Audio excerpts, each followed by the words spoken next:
পয়লা মে আমরা চলে গেছিলাম দীঘার জগন্নাথ ধাম দর্শনে। আর গিয়ে দেখলাম মন্দিরের পরিবেশটা বেশ সুন্দর। সূক্ষ্ম কারুকার্যে মোড়া মন্দিরটি দেখতে কিন্তু খুবই সুন্দর। ঢোকার মুখেই রয়েছে ছোট্ট জগন্নাথ দেবের মূর্তি। আর মেন মন্দির যাওয়ার আগে এরকম ছোট ছোট কয়েকটা মন্দির পার করতে হবে।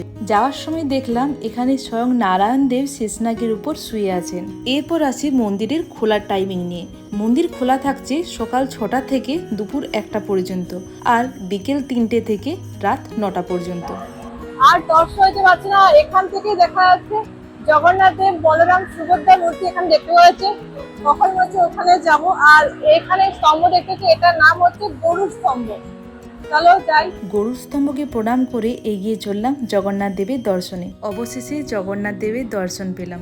উপরের 3টি মূর্তি পাথরের আর নিচের 3টি মূর্তি নিম কাঠের, আর সামনের এক পাশে আছেন রাধাকৃষ্ণের মূর্তি। আমরা দুপুরের দিকে গিয়েছিলাম বলে ভিড়টা একটু কমই ছিল, আর আমাদের ভাগ্যে জুটে গিয়েছিল ধ্বজা পরিবর্তনের দৃশ্য।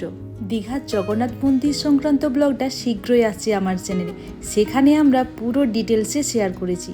মন্দিরের সামনেই রয়েছে ছোট্ট একটি পার্ক, আর এই হলো চৈতন্যদ্বার। এটি হলো মন্দিরের সন্ধ্যেবেলার দৃশ্য। জয় জগন্নাথ। সবাইকে ভালো রেখো, সুস্থ রেখো।